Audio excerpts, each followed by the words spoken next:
Hi all, it's Tomo.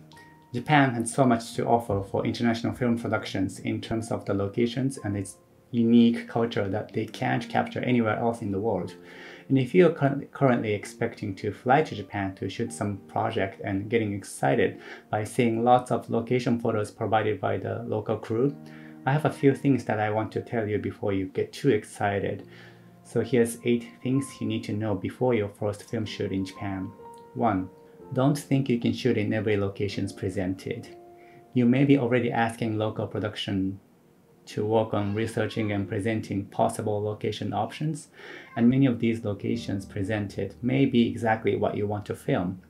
But please take a moment before you present these locations to the director or the clients, because many of these locations in fact may not even be a possible option. There's a huge gap between what you are planning to do at these locations and what the location owners are expecting. Japanese production companies and most of the location owners are used to smaller scale productions. So when they say okay for the filming, they are saying okay for only the production that are as large as they can imagine in terms of the number of the crew, number of the vehicle, the space that the production will occupy, and the time that the production needs. And when the foreign crew comes in and start the real conversation about details, 99% of the locations will be overwhelmed, and many of them will start limiting the number of the crew, number of the trucks, and the time that they allow the production to shoot there. You can always say you only need a minimum crew, but the definition of the minimum crew is very different in most cases. Location modification is another thing. When these locations says okay for the filming, they are not expecting to change anything to the look of the location. So once we start asking if we can move things around, adding things or removing things, that is a whole new big ask for the location. And even if we promise them we will get things back to the original state, many times locations need to get permissions from many other people due to so many bureaucracies and unsaid rules, which is something we worship culturally. And partly because of that culture, you can't solve many of these issues just by paying extra money. In Japan, it is not legally possible to occupy a certain public space for filming purpose. You can't block a sidewalk or any part of the street. So when the director and the team land in Japan and start seeing locations and having the conversation about the crew numbers, schedules, and the shots that they want to shoot with the dolly trucks and cranes, and how much art to be installed and how much prep time each department needs, many locations becomes inaccessible and you will have to start your search again. So whatever you are being presented by the local crew before you fly to Japan, make sure that they are actually accessible in your standard. It may be hard to predetermine what is going to happen in the country you have never been, but pre-calculate the crew number and the time you need in detail with the help of the local production. The local production will understand what you need, but double check if the actual location owners are expecting the same thing. 2. Trucks are smaller. Tokyo is a very dense city. The streets are narrow, trucks are smaller. That means the amount of the stuff you can load in the truck is limited. The parking spots are very limited. You cannot occupy any part of the street for filming, as I explained. So you can't have many trucks parked close to the location. So that means it is impossible to have a big prop truck and have all the props close to you. It's just physically impossible. Not having an easy access to trucks means it will take overwhelmingly long to load in and load out. Most of the cases when you are shooting in the middle of the city, you are only allowed to park one truck at a time close to the location, and you have to go past the busy sidewalk where you cannot occupy, and the building itself is already small, so there's not much space to store things, and the trucks have to be parked somewhere far away from the location while filming. Longer load time leads us to the first topic. More locations become inaccessible because of the limited time window. You might think one location to have a quick bump in and bump out, but please anticipate that it takes twice longer than you usually think, and have a local production present only the location that clears these requirements. 3.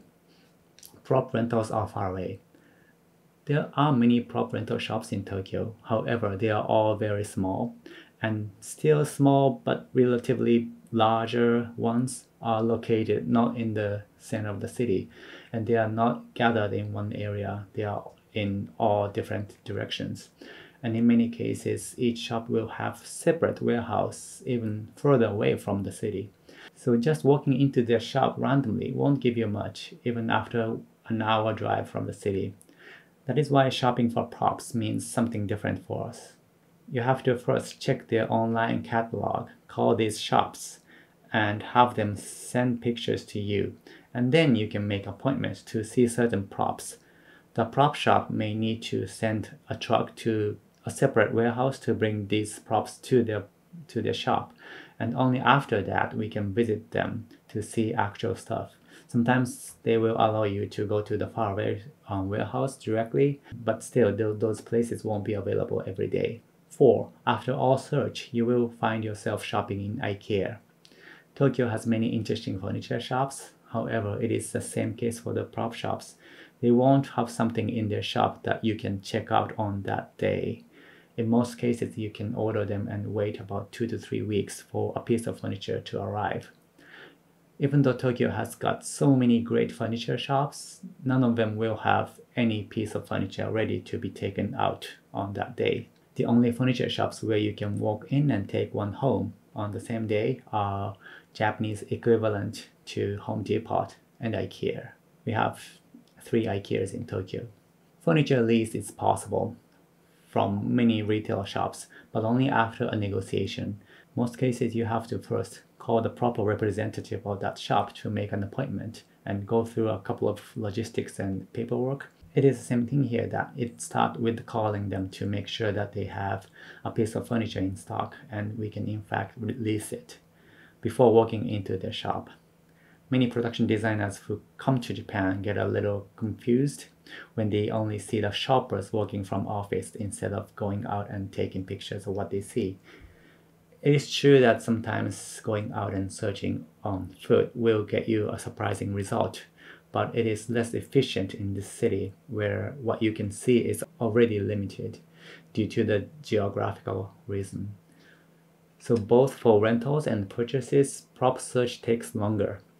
Is there anything we can do to it? Yes, start early. As I explained, if the shopping process starts with searching online and making phone calls in the office, there are many things you can do remotely. So start your shoppers before you fly to Japan. The important thing is to start not just art directors and set decorators early. You may want to start shoppers early in that sense, so that they can pre-arrange all the appointments with possible prop shops and furniture shops based on the directions you give them prior. Then you can jumpstart the actual prop shopping when you land in Tokyo.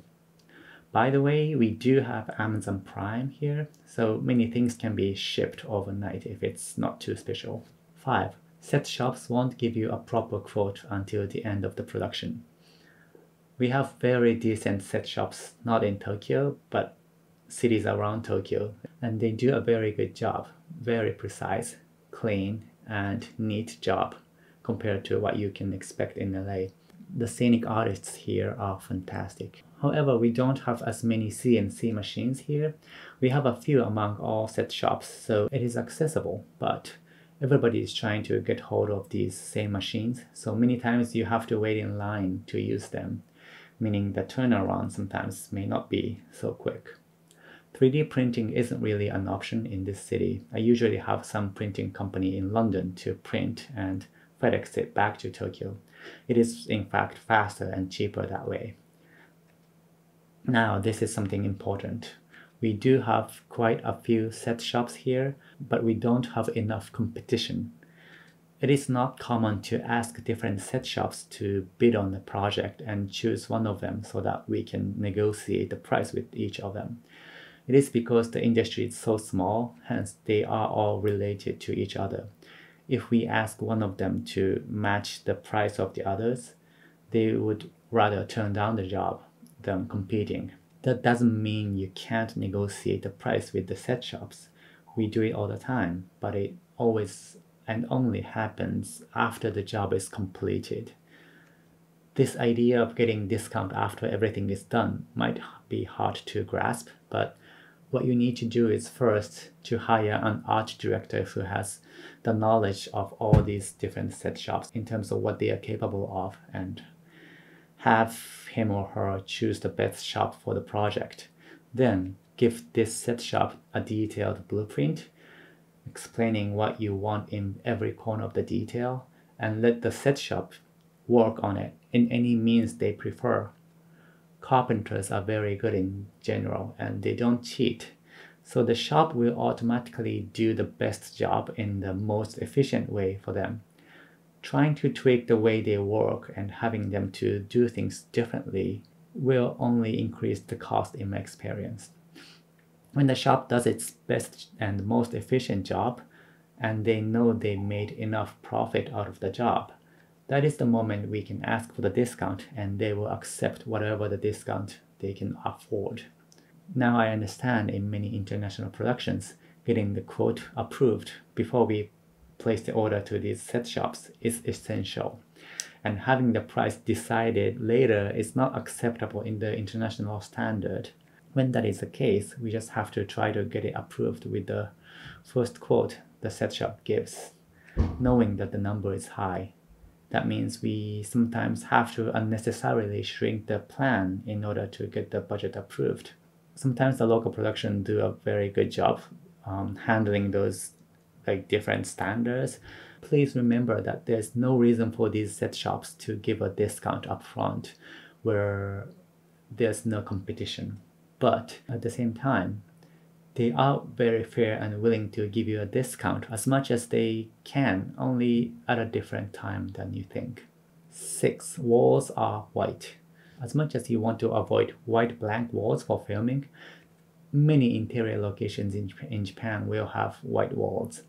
Since majority of the Japanese interior is wallpapered instead of painted, changing the color of the wall is near impossible. Some locations that has painted wall, it's okay for us to paint the wall in different color and paint it back after the shoot, but majority of the location will not be expecting you to even ask if you can change the color of the wall. So when you look at the location photos, please don't take it granted that you can change the color of the wall. Since we don't normally paint interior walls, in most cases wallpapers are cheaper than painting. Same goes for the floor. Putting vinyl or linoleum on the floor is cheaper than painting the floor in many cases. Because most of the walls are wallpapered, it is very unlikely that we are allowed to make even a tiny hole on the wall, even with the pushpins, which makes it harder for us to hang everything on the wall. The common solution is to build a frame around the wall and hang everything from the top. 7. No one cares about clearance. When we are working on domestic productions, we don't worry about the clearance. So a lot of the production companies in Japan don't have a hands-on experiences of getting props cleared or getting anything cleared. There's no concept of cleared artwork or cleared props in prop rental shops either. They just don't care if things are cleared or not. And even when they say cleared, in many cases it isn't really cleared in the international release standard.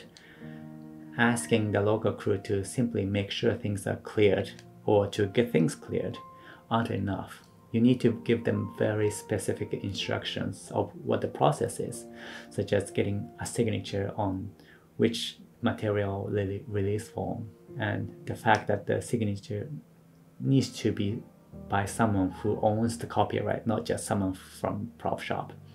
It is just sad if you find the perfect prop in Japan and you can't use it just because no one knows how to get it cleared.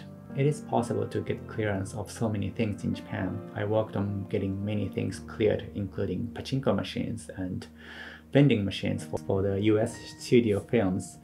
These are the two hardest things in terms of getting cleared. But I did it, and if you can get clearance from pachinko companies and beverage companies, that means you can get anything cleared. 8. Other stuff. People are smaller and skinnier. It simply requires more people to carry heavy stuff. Parking fees are very expensive in Tokyo. Please make sure you have that number in your budget. Please consider the disposal fee in your budget as well. It is usually $100 per 1 cubic meter. Donating props to some donations is impractical. In general, labor is cheaper. Props are more expensive. Set pieces are more expensive, but with better quality compared to LA in my sense. Tell your crew to go home. Japanese crew are hardworking in general. Plus, we don't have any unions, so production crew will keep working late every day unless you tell them definitively to go home and rest.